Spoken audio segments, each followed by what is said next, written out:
like a movie or whatever the heck they like, and you're not even trying to understand them. You're just like, nah, it's just stupid. And it's like, well, you're stupid.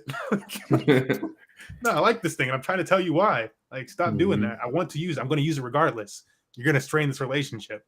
So that's what's happening there. Anyways, these documents are important. They have until tomorrow. I didn't hear anything about it today. So maybe they're waiting up until the very last minute to make this decision. But regardless, it's going to create some turmoil tomorrow with the CPI data coming out. So consumer price index, and then jobs reports on Friday and all this other stuff. All this combining to make a really wild Thursday in crypto. And it's not just me saying this. Go ahead and look at YouTube and like look at any influencers talking about like what are they saying right now. They're probably telling you that it's just going to get wild. And they might be using data points or this or that, but the macro of it all is these other things are lining up on top of that. And usually whenever the Fed have meetings or something like that, or CPI data is released, that's just times where the market gets volatile anyways. But all these other things adding up means, yes, some type of move is going to happen. So we'll see if we're right or wrong tomorrow. But I think it's going to be a move. That's cool. Yeah. Like to include those type of things. Just that's been going on with Ripple forever, it seems like, man. It's so tainted. They won't let them go. I know. They won't let them go.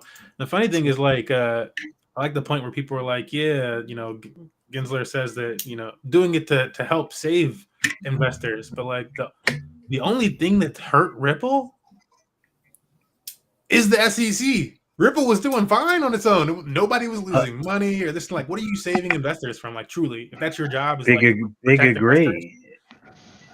The problem is that there were investors, especially in like Florida, that I remember specifically, that were trying to sue Ripple and trying to claim that they were a security because they basically bought Ripple during the 2018 boom, the bull run, and they bought Ripple like above $2. So they're mad, buyer's remorse. Yeah. It'd be happening. This is a little something to help with that point we were just making a little bit though. And it says Ethereum and other risk assets setting up for a trend reversal. It says macro guru Raoul Paul. And now I know it's just saying that like markets going to be obviously markets are going one direction or the other because of the things we just talked about. Something's going to happen in the markets. They're going to move up 1 or 2%. Something's going to happen in some direction. They're not going to be stagnant tomorrow. That's for dang sure. And Raoul Paul here is saying, who is macro crypto strategist, I guess we'll call him, macro expert and former Goldman Sachs executive, Raoul Paul, and the rest of the. What else does he have to do? I forgot. But yeah, that's Raoul Paul. So Goldman Sachs guy, macro hedge funds, that type of stuff. Man knows his way around money in general, can sniff it out, and he's thinking there's a reversal coming up. And so just to kind of shorten this article for folks too, the idea that this and a lot of other people are talking about is that short term, whatever happens, it makes the DXY, and we talked about DXY a few weeks ago, where if the DXY is going up, crypto and other assets, risk assets are likely going down. But short term, where this expected that the DXY goes up tomorrow, like we have a nice little pump, or in the short term. And that sends things going down. And so if crypto goes down from where it's currently at, let me pop open Nomics. Oh my goodness, my keyboard is such a crappy keyboard. Pop open Nomics real quick. We're like at low 19,000s or something like that. Yeah, so we'd be dipping into the 8,000 to potentially 17,000 range. So very similar to the bottom that we reached in cryptocurrency, and was it like June or July of this year, around 17,600, something like that. But we'd be approaching that bottom. So that gives us, we're retesting support. And either one of two things is going to happen at that point, right? If we retest support. We're going to bounce off of support, and it's a great time to buy in and make some profit of probably like 10% or something like that. Or it's going to crash through the support, and we're going to get that actual bottom that people were, saying like, oh, 14,000 or 15,000. That's when you get that type of situation. because it's going to crash through support. And where's the next level of support? I think it's down around that 14,000 or something like that. So, and like we can look at this on a map real quick. I'm not like the best like type of don't listen to me. Go ahead and research this stuff yourself, of course. I love to say that. But let me see like a wider range just so we can visualize that for folks a little bit. Not the best visualization. Where is I'm like it just okay, cool. So I need to expand a little bit more. This is only 1 year. So that's really what I mean by not the best visualization. I need something that shows the next support level. So by support level, I mean like right here on the chart where I'm moving the mouse back and forth. These two bottoms, these would be like looked at as like support levels after the chart has gone up. And so when it's coming back down, you can see it bounced off of this support level. You could draw a line right through this, and people would consider that line to be the neck of what is a head and shoulders pattern. What this thing basically is, like a double top, but it ultimately is a head and shoulders pattern, and that's bearish, and so it went down. And then we see down here, you can call this like the support levels. And so again, those bottoms are called support levels. And so even when you're farther over on the chart, you're looking backward at history and seeing where the previous historical support levels were, because that's probably where price is going to return to and do some type of action around there, psychologically based. And so if we look at these ones, like look at this. Is it not amazing? The price actually stopped somewhere at the previous, like it's psychological. People would do this. That's how you do trading. So like otherwise, I wouldn't be able to point that out at any point in time. But even right here, it's like, wow, look at that. It struggled there. And so what's the next level after where we're currently at? It's down somewhere around here. And like if it crashes through that, then it goes down to around the 10,000 and we have a lot of support. But that's what people are looking at when they're not just giving out random numbers and like, oh, this is what I really just like. If they're actually considering it, this is a level of support. Like here is a level of support at 15 or so thousand. Here's another level of support at 13,000, and then down here, 10,000. Different levels of support that it could go through, and this all happens if we crash through this current level that we're at. You can expect it to go like again. Don't listen to me. It's not. I'm not financial advisor. Not a financial advisor or anything like that. It's doing on the web, trying to learn these things. But in layman's, that's what that is. Any comments on that stuff? Feel free to tear me apart in my analysis of it. I'm just a poor degen, so I don't make the best friends. I was waiting for you to start drawing triangles. Oh my goodness! I'm more of an indicator guy. Remember Hagen? All the indicators are like up there. Yeah. Oh yeah. That's funny. Good times. Good times. Hagen and Bernie. All right. I'm gonna leave out the crypto CPI showdown article that I have there because we just beat that one across the head. But I will transition us to something a little bit more lighthearted. I know we all love Axie, right? It's everybody's favorite game, especially on this panel. Not really. We've all played Axie. I don't have any hate against Axie. I don't think any of us have hate against Axie. It's not everybody's cup of tea. It's really what I'm just joking at right now. But Axie Infinity launches their first mini game, Raylights. I don't even know if it was like actually launched by Axie Infinity themselves or if it was by third-party team, because I don't think it's like necessarily by them. But anyways, because I know they did some programmer incubators. Yeah, exactly. And I think supported that's truly what games. it is. I think that's truly what it is. I think it's like another entity kind of whatever. But somebody else, but whatever. Axie Infinity, one of the flagship platforms of 2021 GameFi Euphoria, bets big on in-browser games. Enthusiasts can try the latest title without installing an app. Booyah. According to the official announcement shared by Axie Infinity on social media channels, Raylights is pioneering lightweight land game, is up and running in mainnet. I really got to get in here because I am a landholder in Axie Infinity. And don't come at me talking about you spent all that money on land. I didn't. I earned my money the fair way in the decentralized casino. And then I came out and I bought some Axie land for like $200 and it shot up way more than that. So we just make more. I bought a plot of forest and sold it for chicken scratch, man. I really regret that. Remember Malevolence, Mal? Yeah. Bought his land. He bought the introductory package, shot up to $100K. Yeah. Dude. Yeah. the intro package for land. He ended up with some super rare piece, and he showed it to me, dude. I was like, wow. It was just that he hit a home run on that. That was like the one thing on Axie that blew my mind. Yeah. Well, that's a home run for sure. Yeah. Well, yeah. That was also like a year ago, or that at that price. So I don't know what it is now. Yeah, I have no idea what my land is priced at, honestly, right now. I'm like, I'm not gonna give it up again. It was a nice roll in the casino for me. I literally put the thing on auto, spun this boy with some money that I earned in the casino. You can get free money in crypto, yeah. People be thinking I'm joking. I'm like, I use a lot of free money in crypto. Like the tax guy's like, where'd you get the money? I'm like, I just earned it in crypto. Where did it come from? You don't understand. You don't understand. It's like screaming at me. All right, man. How much time do you got? All right, so there's these things called Axies, right? And you breed them. Yeah. Right. Oh my goodness. Yeah. Break it down for him. Break it down. You have time for lunch because we need to go over this for lunch. Oh goodness. But takeaway point for everybody out there: new Axie Infinity game, free to install and play and whatnot. I guess the landowners get the true utility out of that. I'll be making some content about that during the week or next week or so, because I want to dive into that much more. So maybe we'll even have a short video segment. Maybe that'll be our first video segment thing that we do. We cover this Axie Ray Lights, but fun topic. Congratulations to the Axie team for continuing on in the bear market. It's literally, with all the hate, with the Ronin hack, all this stuff to continue on.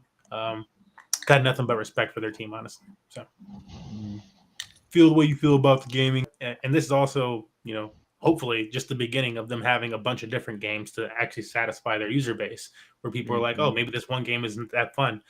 Well, got a bunch of different games coming out now. So let's see where it leads. This next one. Some might find this to be a disturbing article. No, I'm joking. Maybe. I don't know. Celebrity-backed fintech for teens. Step receives $300 million in funding. We got Charlie D'Amelio right here holding a credit card that is involved with this project and helping teens learn about finances and acquire cryptocurrency with credit cards. My only thing that I thought was like cringe about this, it's not Charlie's TikTok moves. No, it's getting teens specifically into cryptocurrency. So people that probably don't know that much about like finances at all, because especially if you're American, at least, because we don't teach anybody about anything. So you're just not hearing about this stuff. Maybe it's an opportunity for you to earn some money. Maybe you don't understand how volatile crypto is and stuff like that. And then you have them buy their first cryptocurrency, not with a debit card, but with a credit card. That just doesn't seem like I'm like, I don't know if that's the best choice. Like when you research that, people are typically like, oh, you probably don't want to buy it with a credit card anyways, even if they allow you to, because double fees. They hit you with fees on the credit card, your bank might hit you with fees, and then you got to worry about interest on something that might deplete a whole bunch of value. And yeah, it's just like, it's not the best situation to enter crypto with when you really think about it. Like, maybe if, yes, for sure, I'm 100%, and I know cryptocurrency as a teen with a credit card buying cryptocurrency, and I know that it's going to go up in price, then sure, great move. But I don't know. That's my thought on this project. Any other opinions? I know that was a strong one. Yeah, I don't know. It doesn't sound good. Sounds like a whole lot of VCs it's like, yeah. That's hey man, Justin Timberlake though. Justin, Will Smith. Yeah. He's like, yeah, that makes me want to buy crypto. Oh my god. Yeah, interesting. But it would make some people buy crypto. That's the reality. Ask Kardashian about that. Yeah. I'm like, look, and nothing against if it's truly good, well-intentioned, like, oh, we just want to help with education. I don't know if they have an actual education program around it, but just the idea of like, hopefully there's a decent amount of education around this, because you're wrapping two things that tend to be very volatile into one and introducing it to teens. Credit and crypto. It's so bad. It's so bad, dude. Shake it up like a beehive and just see what happens. Oh my goodness, yeah. It's just like, yeah, just thinking about it. Okay, but that was, yeah, is what it is. That's happening. Want to bring it to everybody's attention. It's called STEP. That's the people doing that. 300 million raised again, so no small amount. Oh, that's a lot of money for sure. We're gonna teach you kids about rug pulling. Yeah. Man, Eric, you are the king of transitions around here. I'll give you that much credit. Because our next topic is on-chain data suggests Do Kwon still cashing out Terra holdings. Yeah, so for those not familiar, Do Kwon is the CEO, I believe, was CEO / founder of Terra Luna, which recently collapsed. And this was another collapse that, yes, it was due to market to some degree, but also due to mismanagement and whatnot of funds. So everything is not just like crystal clear, like, oh, it was just the market. No, it was similar to like a Celsius type of situation, but that much more money on the line. And so Do Kwon is actually wanted by Interpol and all this other stuff or whatever. Sick thing here is that the man is still profiting, and so I think Rex Satoshi said it about like one of the last week's episodes where he's like, yeah, Do Kwon is still on Twitter posting out these messages like, oh, you can't get me, this and that, like, or like kind of like just like being like like, oh, I'm untouchable type of deal, and like proud of like Terra or whatever the heck, and that coupled with these other influencers and whatnot talking about Terra and Terra having these pumps and whatnot. Has been what this article is claiming as exit liquidity for Do Kwon. So it's using it as exit liquidity. Nice pump, cool, up 40%. Let me push some bags out, and just keeps doing it. And so there's a bunch of this whole article just about the on-chain data, actually tracking Do Kwon and his transactions to his wallets, and figuring that the man is still cashing out, enough money, more money than you, more money than me. It's a little sickening situation. Who know? It's the whole Do Kwon thing is wild. If there are going to be 2 crypto movies, or it'd probably be, man, how many different, like, you could make like almost like a trilogy of crypto movies, but maybe there'd have to be more. I'm like, what would they be? Like maybe like a McAfee crypto movie. I might throw Do Kwon in the list now. And like Mount Gox. Like we want those like those boiler room type of crypto movies. it's all coming down in the end, and that's like these ones in my opinion. Like, oh, it's special. No, there will definitely be movies about this shit for sure. The Do Kwon one, I don't see there not being a movie about Do Kwon. I don't see. Well, there's going to be movies about it. I mean, think about it. Think about like in 30 years when cryptos have completely dominated all of finance. They're going to make a movie about Vitalik Buterin. Shut up. Hell's yeah. Get better. I can't wait till the Hive movie comes out, man. The Hive movie. The Hive movie. The Steam It to Hive fork and the fighting against Justin. And the hacks. The world came together against one man.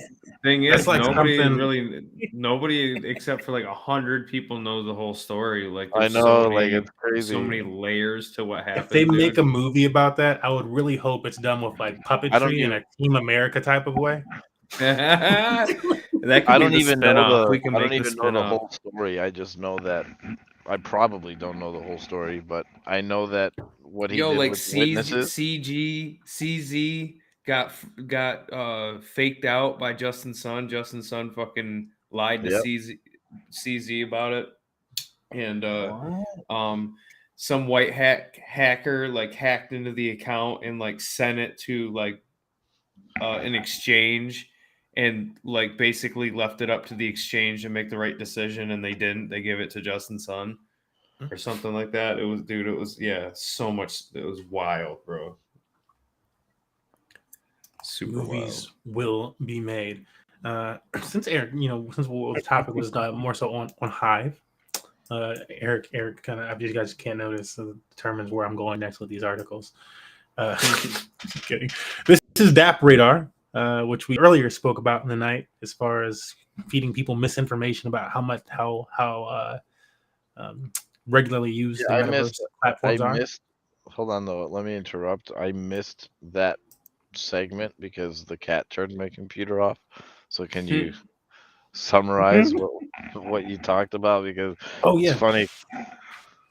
The community of Decentraland was like taking pictures of like events with like 50 plus people, and yeah. like All the people happy. It's not all 30. 38 of us hanging out in Decentraland.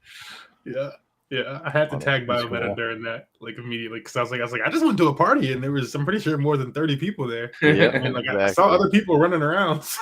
So like I don't know, like maybe it was just a big day. But yeah. The short and sweet of that article was that this discussion broke out on crypto Twitter, where people were like, there's only like 30 people active in the metaverse or whatever a day. And a lot of that information came from DApp Radar and the way that they do the information or that engagement or activity, which was being done by transactions on the blockchains. And so I think, that's the short and sweet of it, just by transactions. And so within, what do we get for the final month? In a month, it was saying Decentraland has somewhere around 56,000 or 56,000 plus active users, and that there was about 1,000 or so transactions.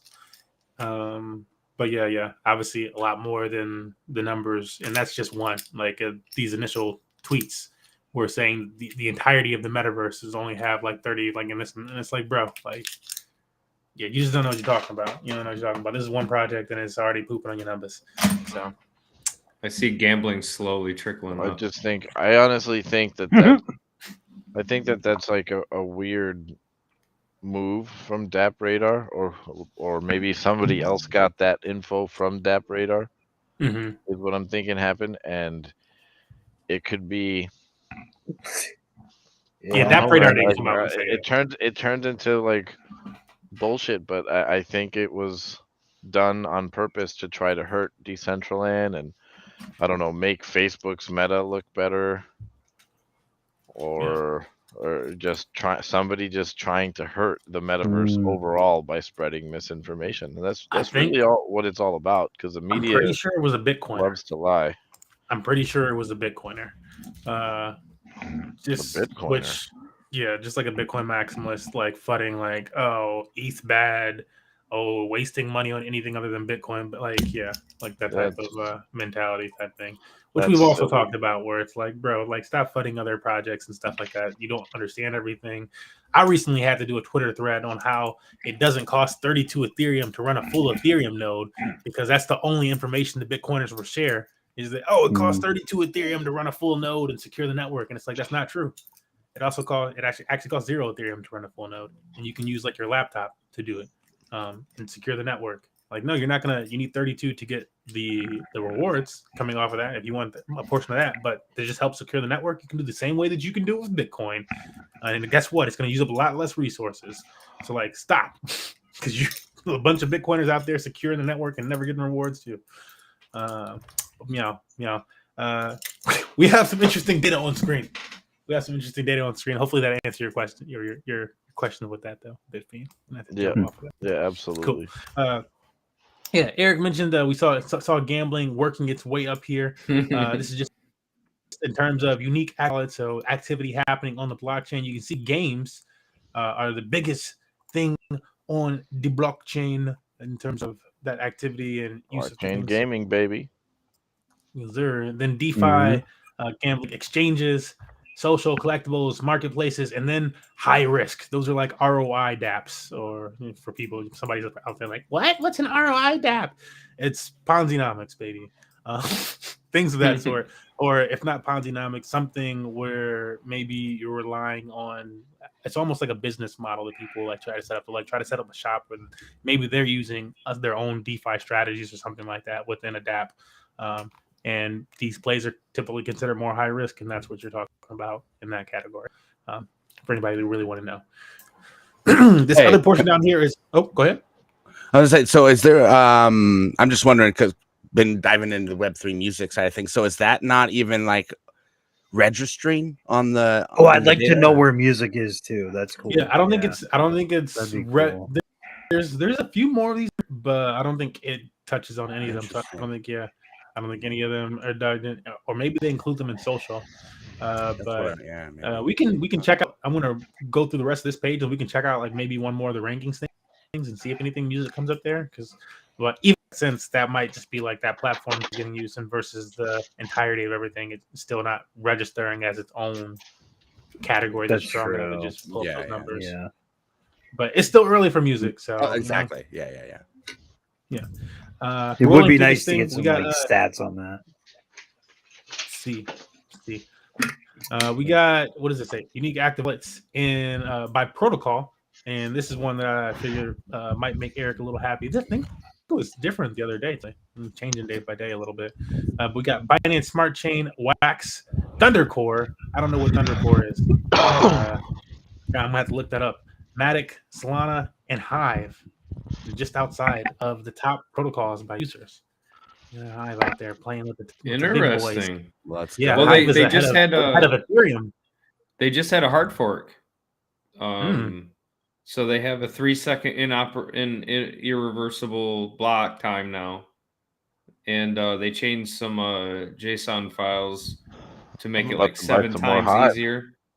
7 times easier, or 7 times less intensive in the coding, which, and then there's some changes to the resource credits, and now you can delegate resource credits. So you can delegate resource credits to a platform to help them create new accounts, new That's account huge. tokens and stuff. Yeah, resource delegation's huge. And I want to point this out because Eric's a big fan of Hive. And we can see Hive up here with this unique user wallets, activity wallets per protocol.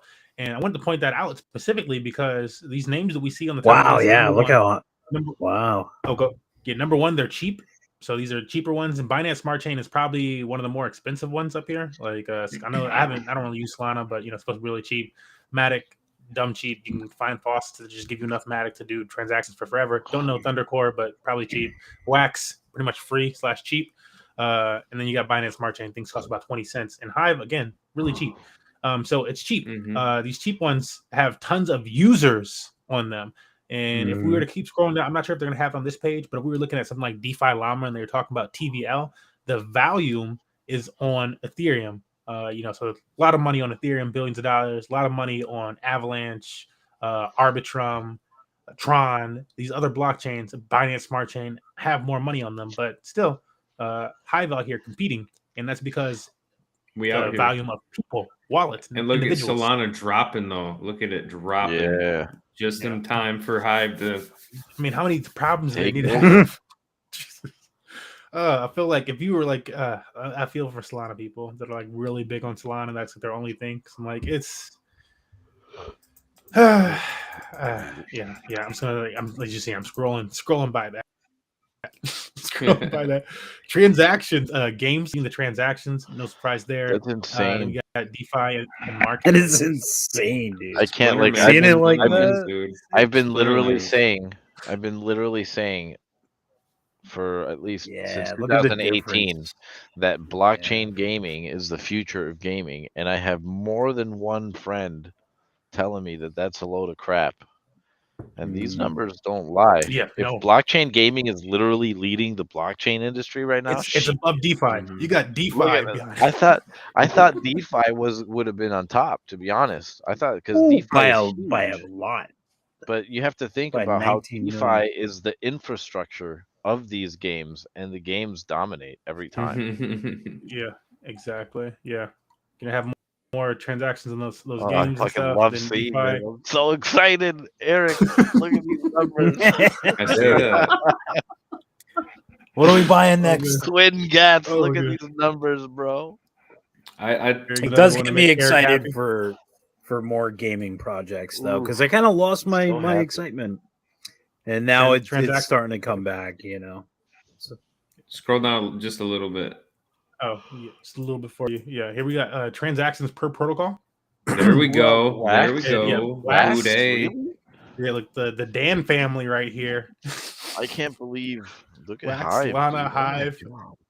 Binance But Smart look at Chain Wax Thundercore. though. How is Wax way up there? That's it. I've completely underrated Wax. Wow, I wax. think it's just because like you Yes. only need so much wax. Like if you have like 3-5 wax, which at this point is like what, like 30 cents, 40 cents, you're like good. You can do a transaction like in wax, like a few transactions like every day, not gonna cost you anything. And like that's pretty huge. That's pretty huge for like spending, like, again, every transaction on Binance Smart Chain is gonna cost about that much money. And you're good to go on wax now because you spent that much. That's kind of crazy. Like, so I think that's why they're doing so well. And Hive is kind of self-explanatory. It's like the get started free place of the internet and blockchain. Get started for free. If you ain't done it yet, I don't know what you're doing. Absolutely. Yeah. Hive is the business for sure. I actually had tried to get a friend to sign up to Hive the other day. I've been trying to get him to sign up for months. He goes to sign up finally yesterday or a day or two ago. And he got a message saying, sorry, we have run out of new account creation tickets.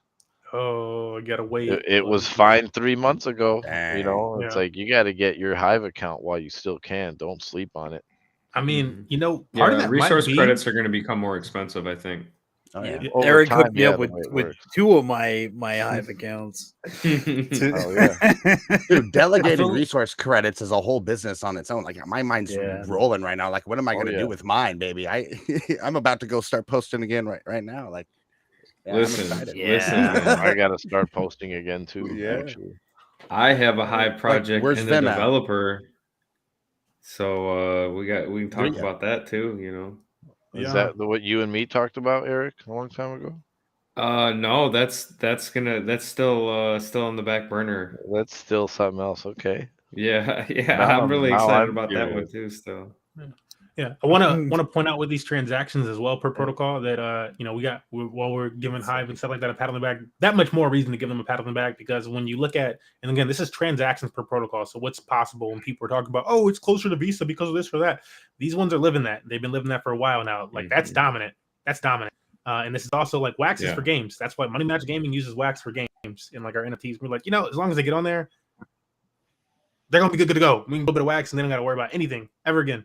But over here, like this is how far ahead all these blockchains are. wow. Ethereum, all the way over here in the right, covered up. Man, look at ETH, and I That's thought where ETH all would the be on news the is. whoa, dude. ETH all the way over here. Oh my! All the way over Like here. I didn't even look further to the right. I wasn't paying attention. Whoa, I didn't even get Matic. Yo, look Yeah. at Steam way down there. Hey.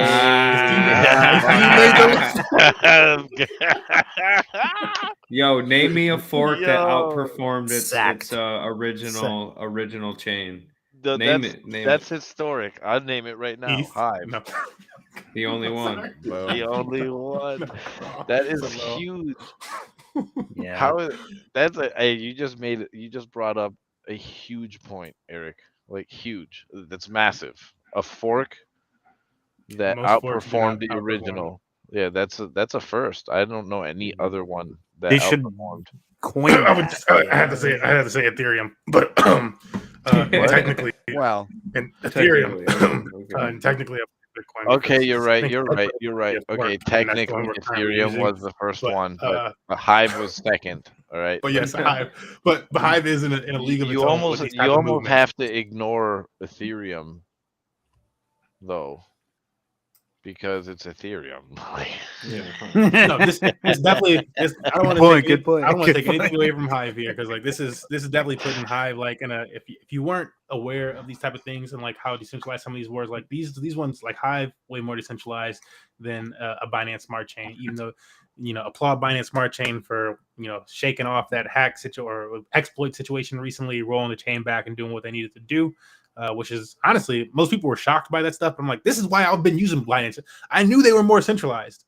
And like, look, I still leave some money on Coinbase because like, while I have my own keys and my crypto on my keys, my coins, I do still have some in a centralized entity too. Because I'm like, well, something bad happened over So here. do I. They probably have some type of insurance BS or something like that. They're not even or you can go after them in some sense. And like, that's just like some safety ball there. Like, yeah, well, if rent comes to rent, then there's some over there. So I got it in different places. But yeah, these ones are that much more decentralized. Solana, throw this out of the ball game. It's just cheap and VC backed. But yeah, props to these projects doing that. And again, I got to do more research on Thundercore because I can't give them any headway today just because I don't know what the heck they are. We can do it really quick before I go down to the last one, Thundercore, just to know. And I think I left the D out. There you go. To know what is Can't Thundercore. leave out the D. Yeah, I'd like to know more about Thundercore. What is that? Right? Powerful blockchain and thriving ecosystem empowering visionary developers to push the limits of what's possible in mobile experiences. Nice. So, mobile Interesting. experiences That's without cool. reading any more. And that's as far as That's we're going to get important. today. But we're going to save it for another time. I'm going to keep going down this DApp radar because we're on this.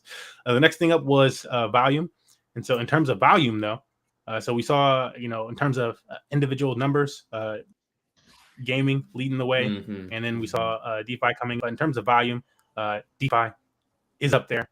But you want the finance to be leading gaming. That's you know what I mean. That's the sign of a healthy ecosystem, in my opinion.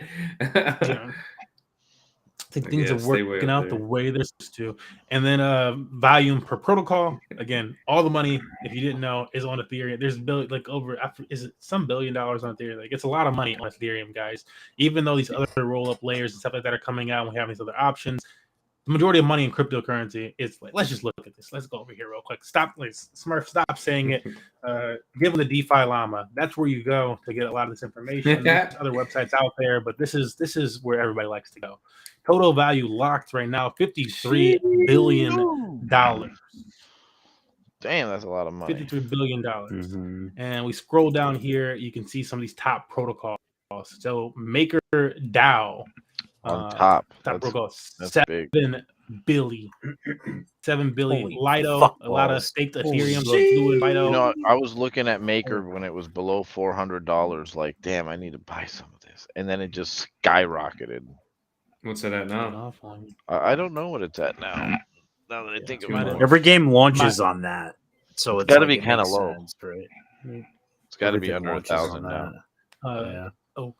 Everything going to launches these- off of Maker? Well, a lot of games do, yeah. Really? That's awesome. Want to mention a few other these other ones in the top 10 for anybody who's not really familiar with some of these other ones, because Maker, I feel like it's been around for a while. Again, Lido is up here because of their Ethereum staking, and they were acquiring a lot of Ethereum pre-merge for staking. You could stake Ethereum before merge and get some rewards there. Curve was staking. Curve is a DEX, which allows for stablecoin swaps. So it's low slippage stablecoins, and this is like the Curve. And Curve has a whole thing around it called the Curve Wars, which was really big over this summer, like this spring/summer, with their whole bribe system and all this other stuff. Basically, if you lock their CRV token, then you get that much more like boosted APR rewards and CRV and stuff like that, and you can choose to delegate it to certain projects and stuff like that. So certain people bring their liquidity over. Yeah, it's a whole voting game and stuff like that. That's known as the Curve Wars. That was really I don't know, cringe way of saying it or something. I don't know, but that's what it is. Like hopefully you can understand what I meant by saying that. Aave, a borrowing and lending marketplace. So if you have a single asset cryptocurrency, you can deposit it in a borrowing and lending marketplace like Aave. And you can earn some money just from depositing it, and you'll be earning similar, like to what people earn from like bonds or more, or maybe 2 times more, maybe 3 times more, by just depending on that or depositing that single side asset, or you can short or long that asset, depending on how you approach your lending, by taking out a loan in either stable coins or that same asset.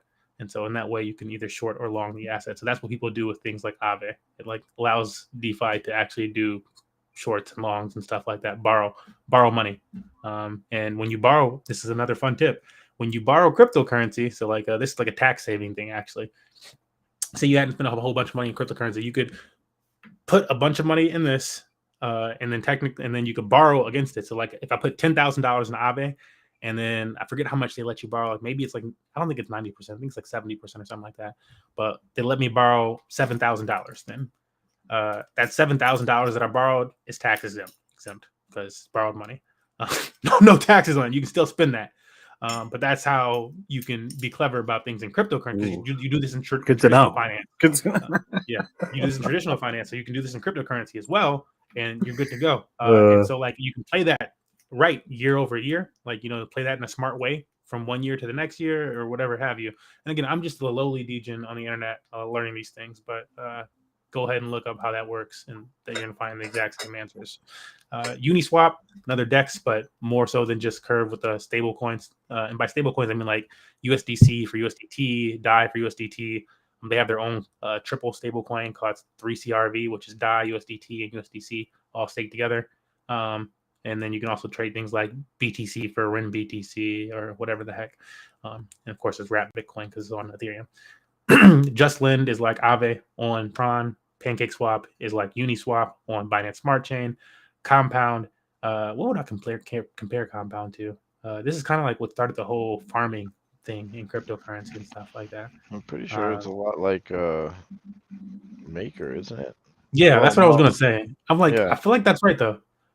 It is a lot like Maker, but it doesn't have a stable coin behind it, does it? I don't think it does.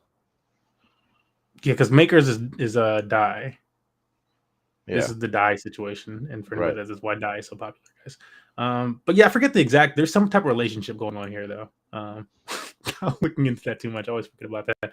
But yeah, they're to do with when you think of farming and stuff like that. Think of like Compound as like the grandfather of doing that stuff. And then Balancer, you put a bunch of stable coins together and earn a little yield on those. It's a DEX for doing that. So getting tons of liquidity together. But that was a long roundabout explanation of all those wonderful things. But if you had any questions about those, I think that would have probably been a good answer for a rundown of like the top 10. What's the DeFi lending protocol? Yeah. Oh, Compound. Yeah. That's what I said. Yeah. Oh, So yeah, so similar to an So Aave. it's a lot like Maker, but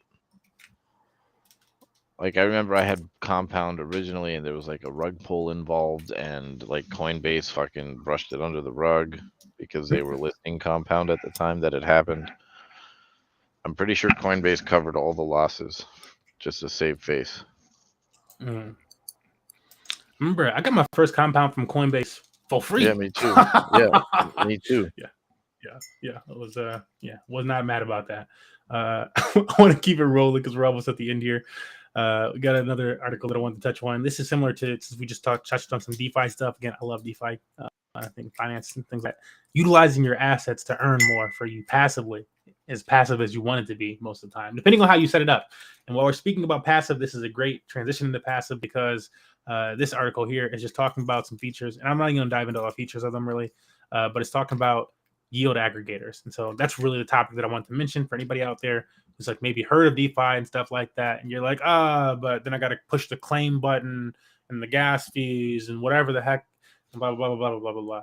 Well, there's this thing out there called yield aggregators. And these are examples of yield aggregators. Badger, was this Yearn, Beefy, I like Beefy. Farm. I think it's just called Farm, right? And then I don't know what this H1 is, honestly. But yeah, I'm probably Beefy's probably the nicest interface. None of them are safe. None of them are technically safe because these high return things, like they could offer like 800,000% APY, but your $20 will still turn into 40 cents.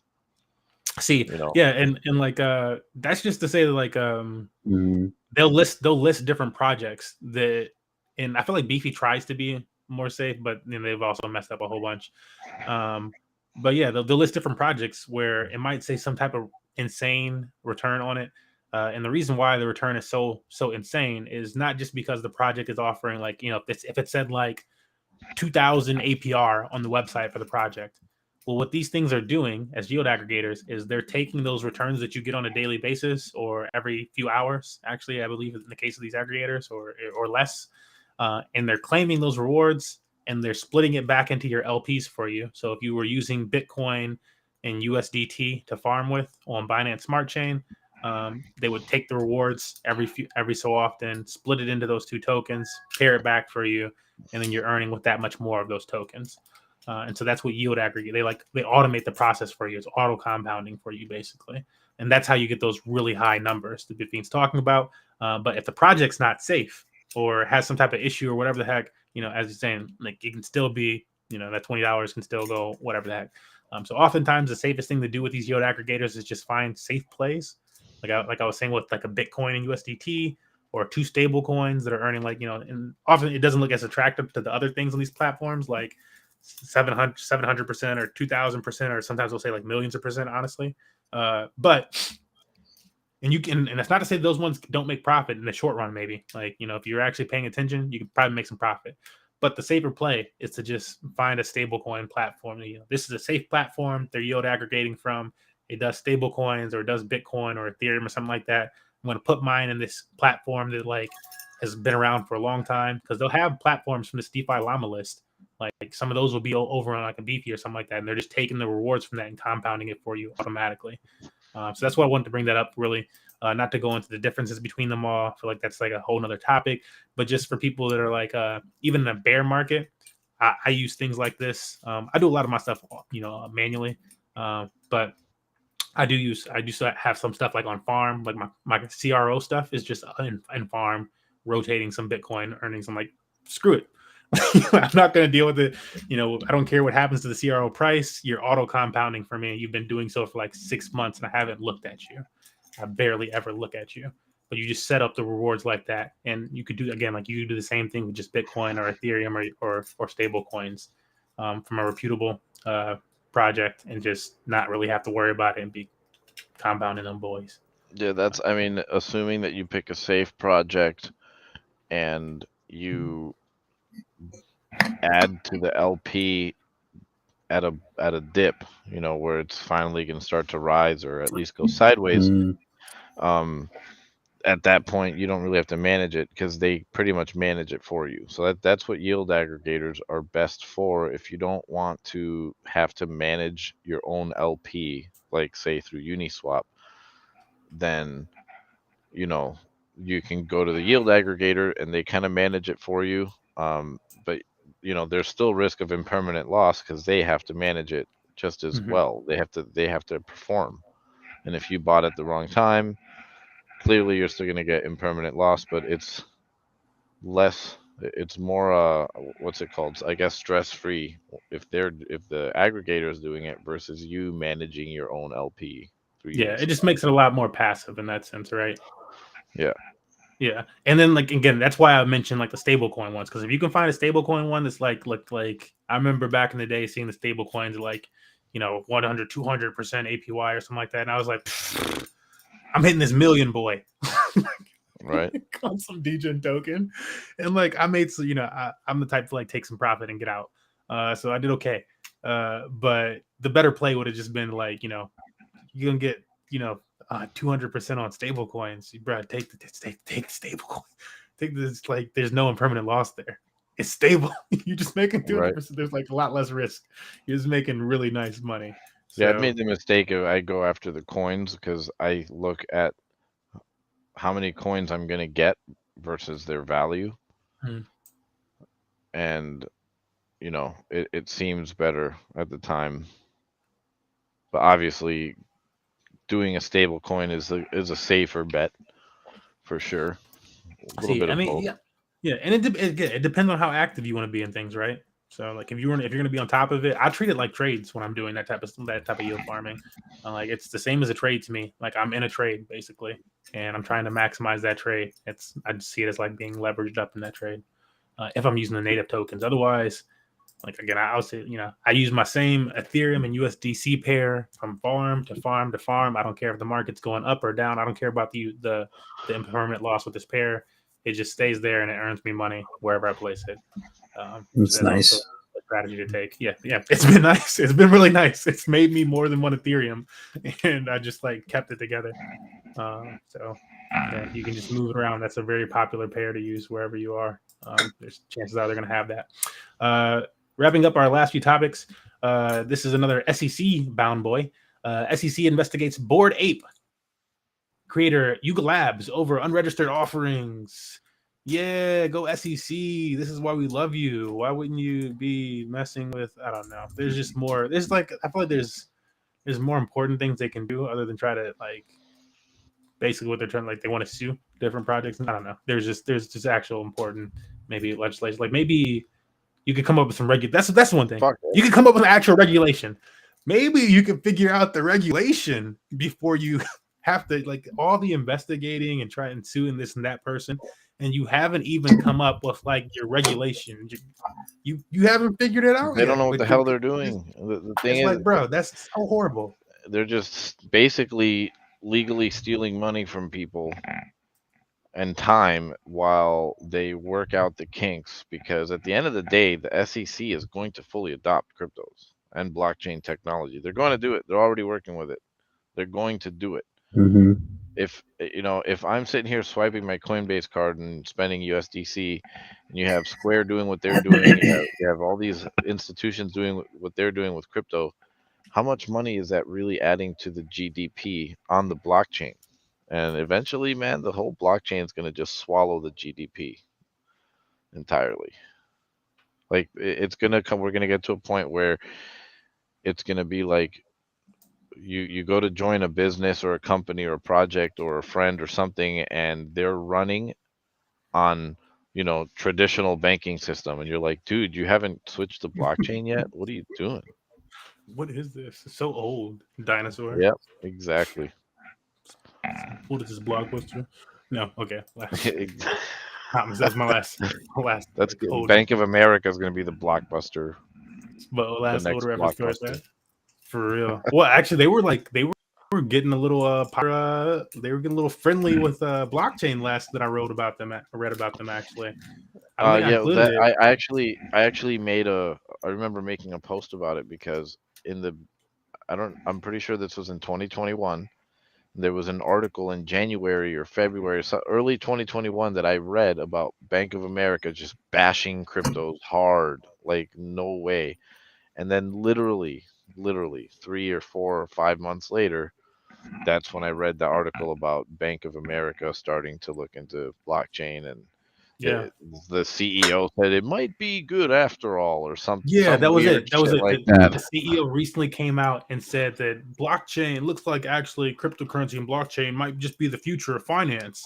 And I'm like, fool! Like, what do you mean? Like, oh, you needed to see you. Okay, so after The way I see it, Swiss when banking system did their experiment and all this other stuff, and this Melanie Bank, accepted, and everything else falls into place, then you're like, actually, I want to be a first mover too. well, what I see is like Bank of America saying no, and this was during the bull run, and then Bitcoin dipped, before it went up again on that second leg, and that's when they said, it might be good. So I just think that the Bank of America was in cahoots with like influencers to try and cause one more crash so that they can get in before it's too late. So I can almost guarantee you, like JP Morgan and certain institutions called them up when they read that article, and they're like, yo, you guys fucked up. Mm. You need to get on this. No. And they're like, oh shit, really? You guys didn't tell me? We're Bank of America. You didn't tell us? Come on. Now we got to crash it one more time. Let us get into the dip. And they're like, all right, we'll do it one more time for you, Bank of America. One For more anybody who's time. struggling to follow this, you have to imagine the different banks as individual characters. Yeah, So that's why you're struggling with the concept. Look at this. Just to read this title off, it's pretty self-explanatory. OpenSea launches support for Ooh, Avalanche. So for those who don't know, Avalanche is its own layer 1 blockchain.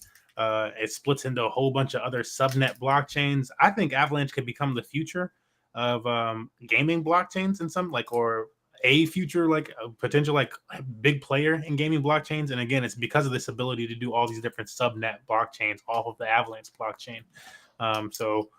Imagine, we're talking about this Dr. Disrespect game. Imagine Dead Drop Coin comes out, right? And now they have Dead Drop Coin. And with Avalanche, you could just take Dead Drop Coin, create a subnet for it, and now you use Dead Drop Coin for gas on this subnet. And it doesn't need Avalanche. It doesn't need Avalanche token. It just used the Dead Drop Coin. So that's like the ability behind Avalanche. The main chain helps is the security layer, like Ethereum and its main layer, and then it has built into it the ability to make all these layer 2s of whatever, these subnet chains. And so that's why I'm like, oh, Avalanche is kind of underlooked in terms of that technology and what it can do. I could see even if everybody doesn't gravitate toward it, enough projects can totally utilize it in some type of cool way. All it takes is a little creativity, and you got your own coin in its own blockchain. It's pretty dope. Cool. And what's the game that was using Krabata? Krabata is a game that did that also. So they made their own like swim test net or something like that. I think it's called like swimmer, something like that. And then also whatchamacallit, Disgrace Project, Crystal Veil, DeFi Kingdoms. DeFi Kingdoms just have not been having a nice last few months after the Crystal Veil launch, or with Harmony in the Harmony situation.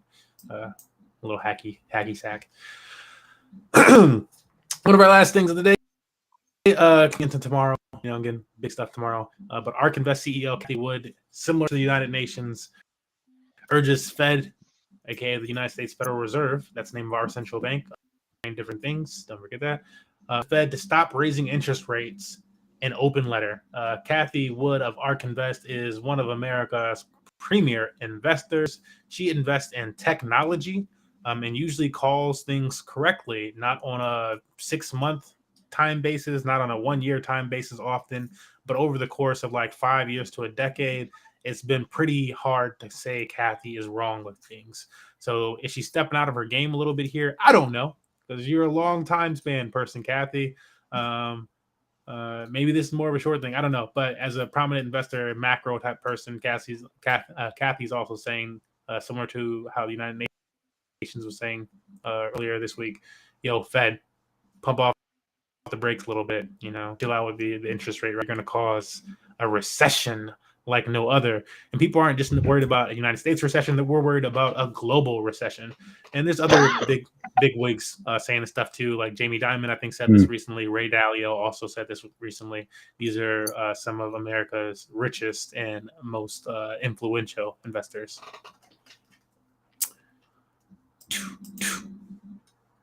Some fun names there to, if you want to just go ahead and if I said any names you don't know, write those down.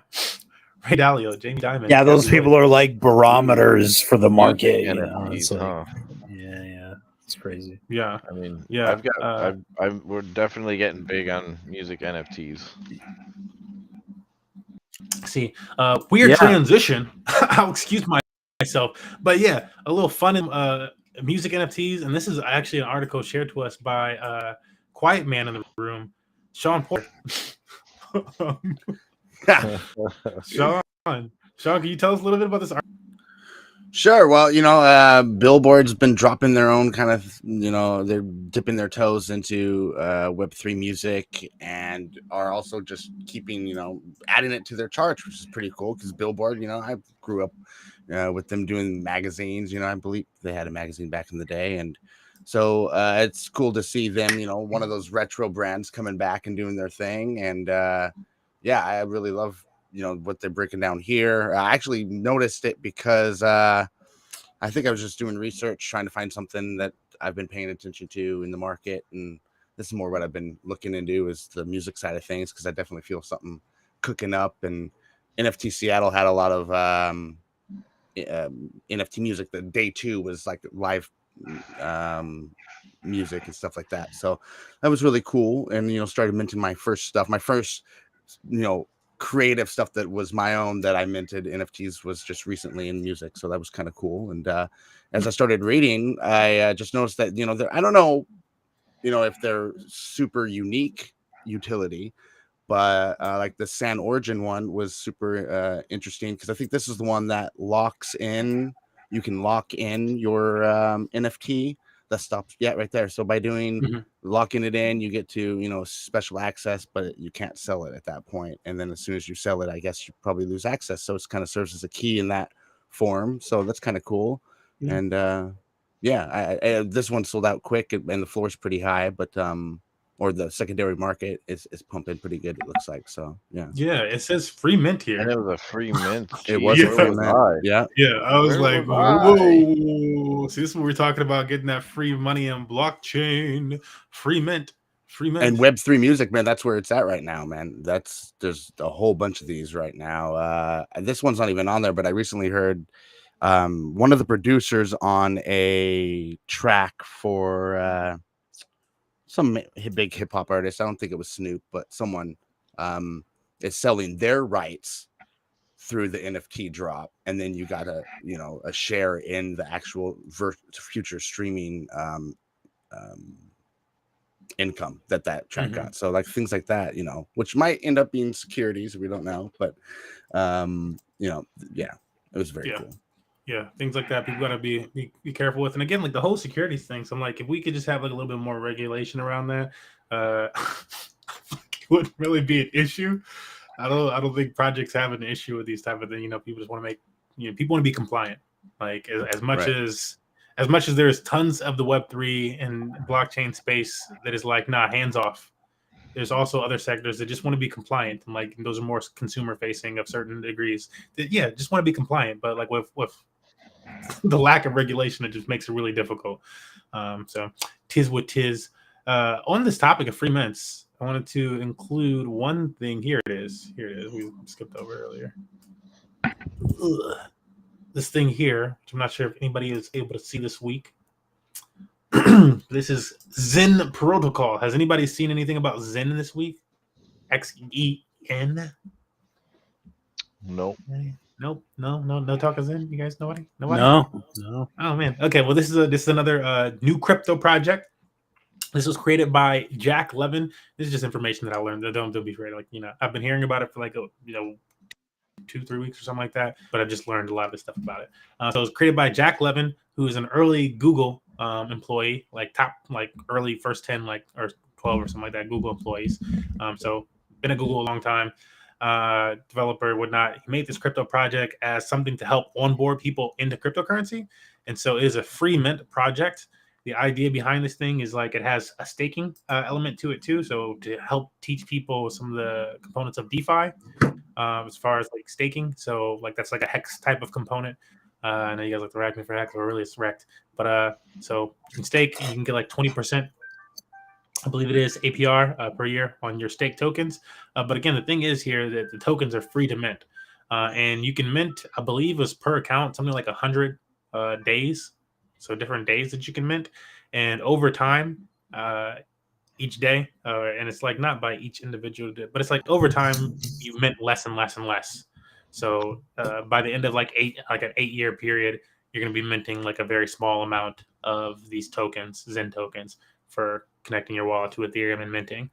So in that sense, and with the network becoming more and more congested over time and stuff like that, it should bring some type of value to the token itself in just that capacity. But generally speaking, it's to help onboarding so that people can understand and actually get involved in blockchain.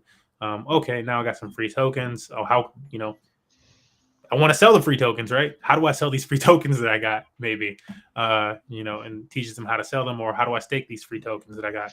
Teaches them how to stake them. And then the other part of this whole thing was how it impacted. We've been going to this site a lot recently, ultrasound.money, but how did the Ethereum blockchain. So for anybody who is like really paying attention to stuff like this Sound Money website, you may have noticed that since Zen launched, I tweeted this out on like Saturday or something like that, or like Sunday, like, I wonder if this is due to Zen. And I was actually correct. I was correct. So yeah, Ethereum on the day that Zen launched, this is right when Zen launched, and Ethereum went deflationary. And so this is an example of what happens on Ethereum after the merge when there's an uptick in activity on the network. So now this is around my God, that's fucking, oh my God. Gas prices got to around $40 or so, and it went way to this. So this is why Ethereum gas prices were up recently.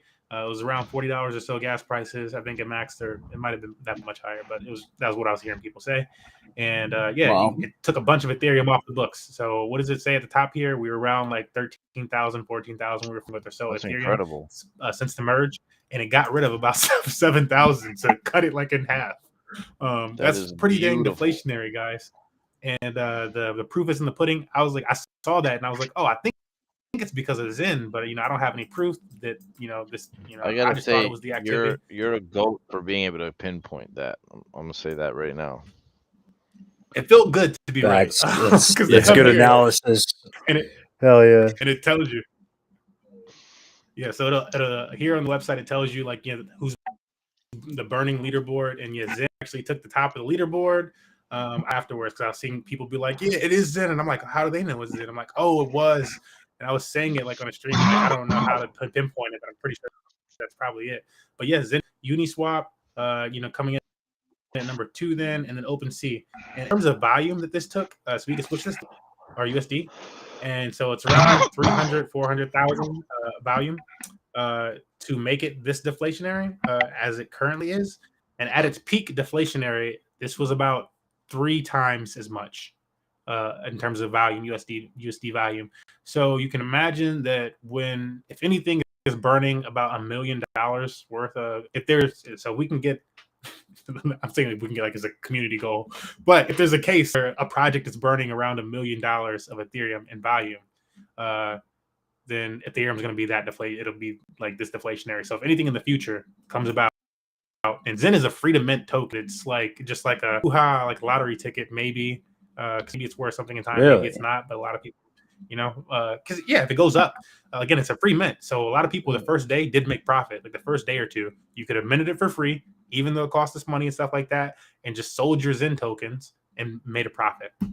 But yeah, because of all that activity, this is something that's a lot more risky.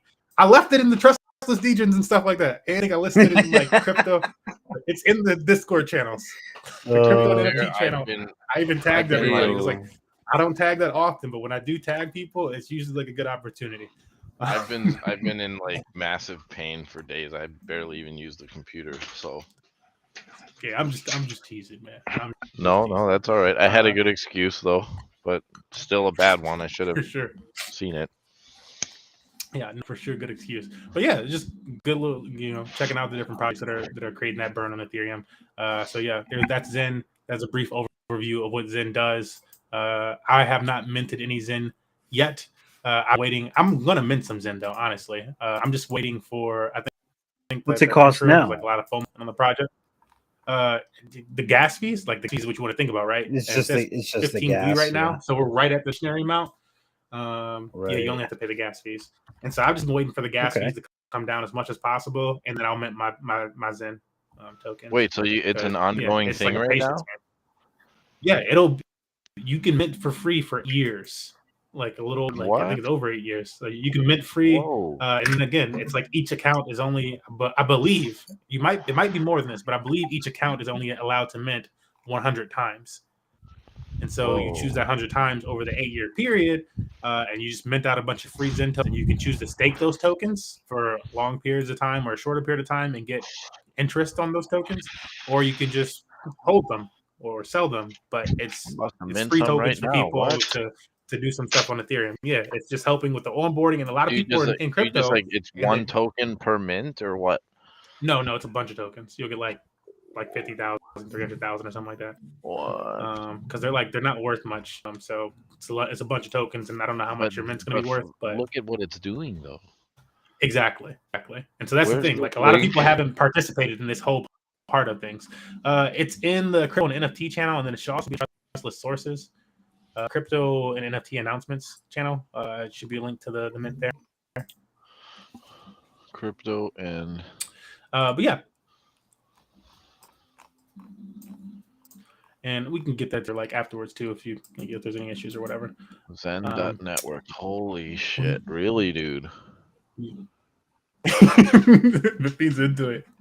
It's pretty cool. I think it's cool because it's like free and like, it's like a little experiment type thing, and people can build on top of it and do all this other stuff. It'll also be on other blockchains, I should say too. So it's starting on Ethereum and but it's also I think they might have their own prices on the different blockchains and stuff too though. But it'll be on Polygon, the Jack Levin said, and it'll be on Binance Smart Chain as well. So when those happen, that's probably something to pay attention to as well. For anybody out there. You've connected I just wanted to mention your wallet? To Zen? I have, but I haven't minted anything yet. So right. Yeah, so it was the mint that matters. So you're waiting for gas to go down? Or just that's for me. Oh, it'll be on the other blockchains. It's not on them yet. Not to my knowledge. So it'll be on Polygon and Binance Smart Chain. But right now it's only on ETH. $3.46 to mint. That's not bad. Yeah, because I only have so much ETH in my wallet right now. I got like a small amount. So I was like, I'm just going to let it drop down to how much I got in my wallet, which is like $3. What's this term days? Do you know what the term and days box is for? That's for like staking, I believe. So you can choose like stake it for like 1 day or 300, and that's like longer stakes, more interest. Dang. So should I do 394 days? Yeah, I'm gonna do that. Potentially, I mean, it's a free mint, right? So it's like people are like treating it like But the it hex doesn't tell situation, me right? how much coins I'm getting. Yeah, I think that's like an after mint situation. Fuck it. Let's do Hey, it. hey, watch people do it on. I want to know. YouTube. There's videos on YouTube wanna now, so know. you can like watch somebody's experience with it and like get a I'd better rather understanding. experience it myself. It's not like I'm using It's my main firsthand. wallet, anyways. It's only like it's really cheap to get involved It's and like to $3. do I this can type just of thing. I can just buy $100 worth of ETH right now. You're and making send a it. good. Look, Jack Levin is loving everything you're saying right now. He's like, it's working. Working. Hey, tell him to come talk to me. We'll fucking set up a little podcast with him.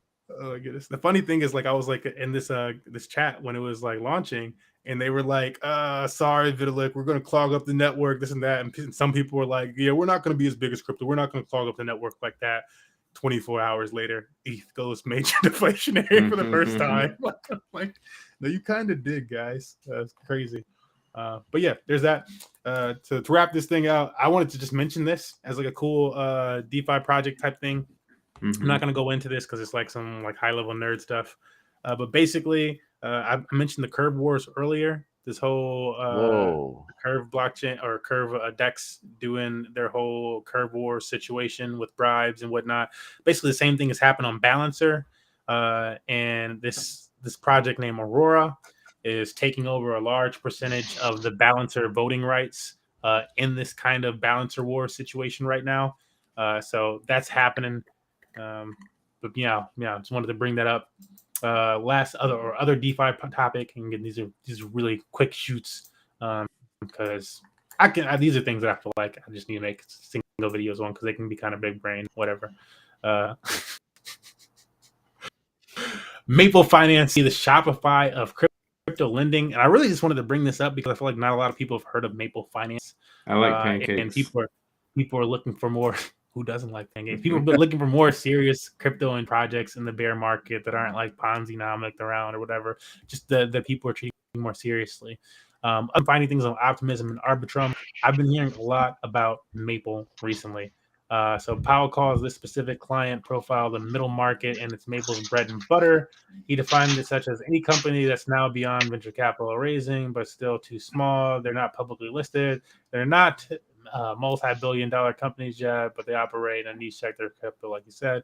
But because they're in crypto, banks really won't lend to that sector. What's interesting about Maple Finance is they're helping mine liquidity. Okay, so yeah, it's just a bunch of liquidity mining stuff and borrowing and lending. I'm mentioning it as like a successful project in the bear market that a lot of money is going to. So pick your winners in the bear market. I think Maple Finance could be one to pay attention to.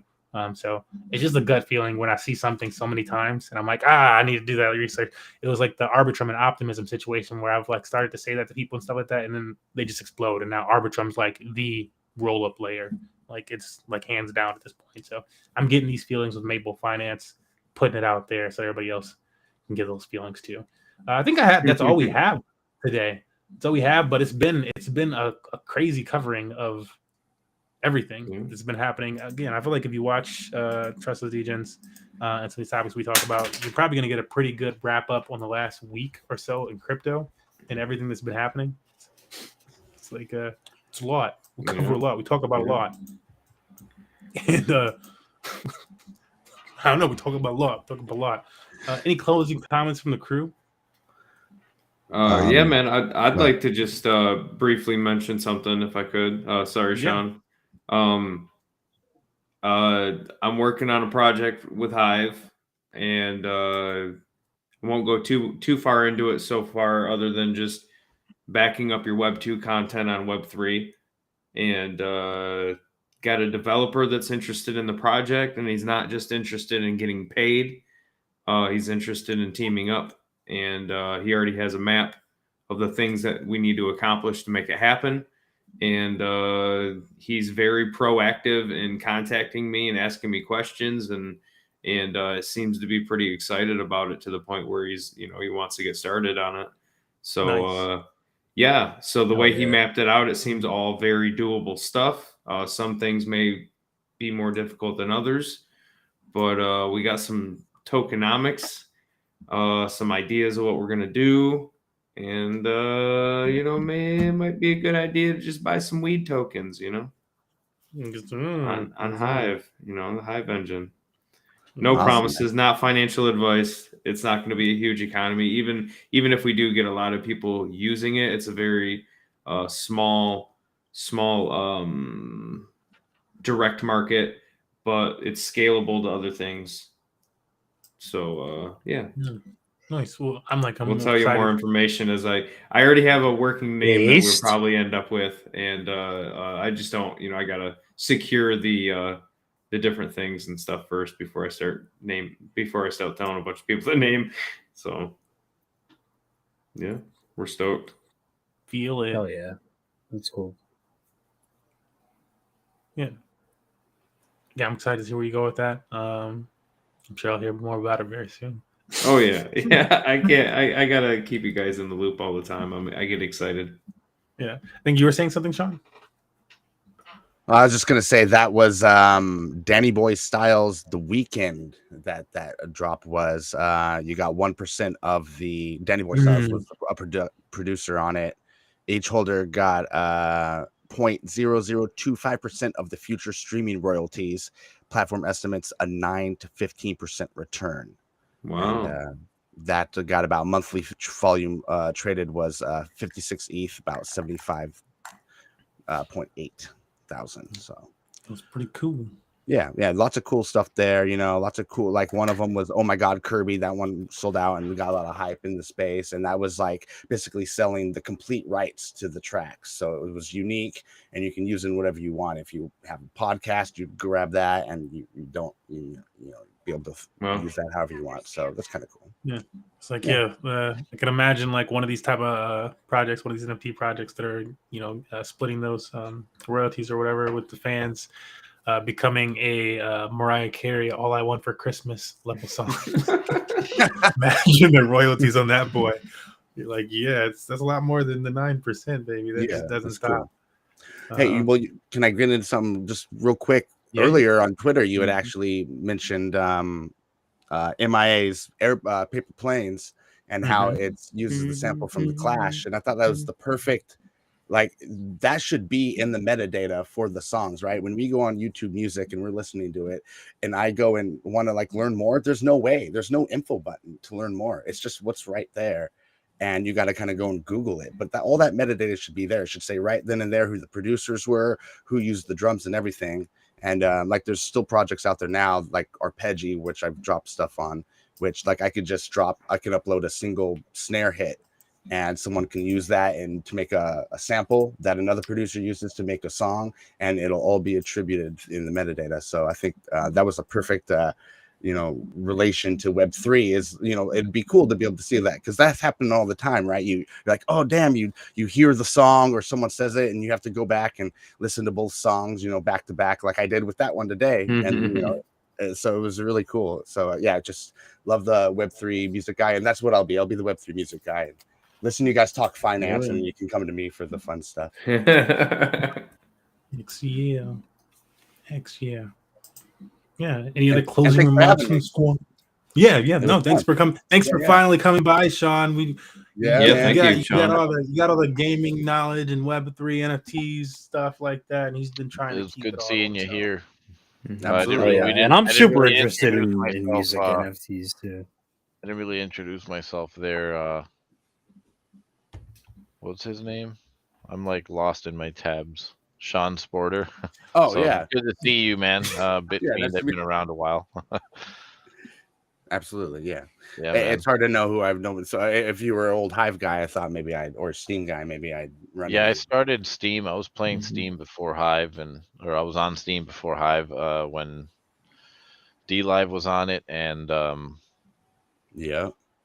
Steam Monsters launched and all that. I've been around for the good old days.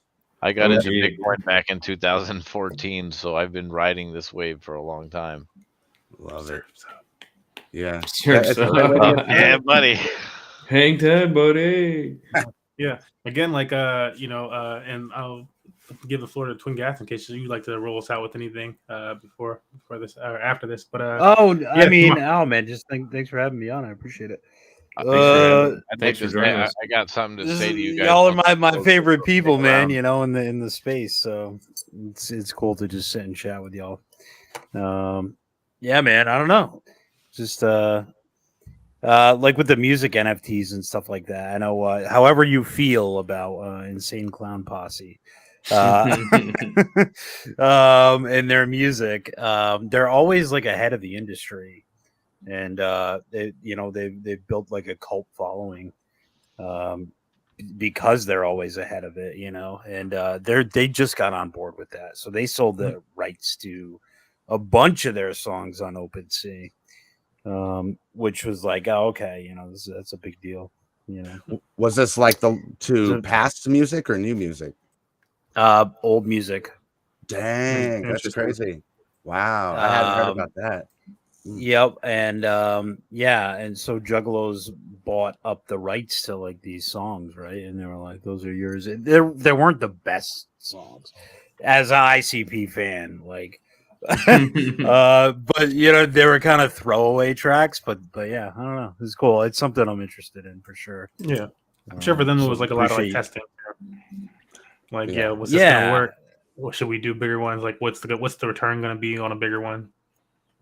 Exactly, and so here the funny thing is his daughter, Violent J's daughter, Ruby, actually like protested the band for doing it. She's anti NFT, and so his own daughter was under every post of her father, this like rock star, right? It just like shitting on him, dude. Like it was really funny.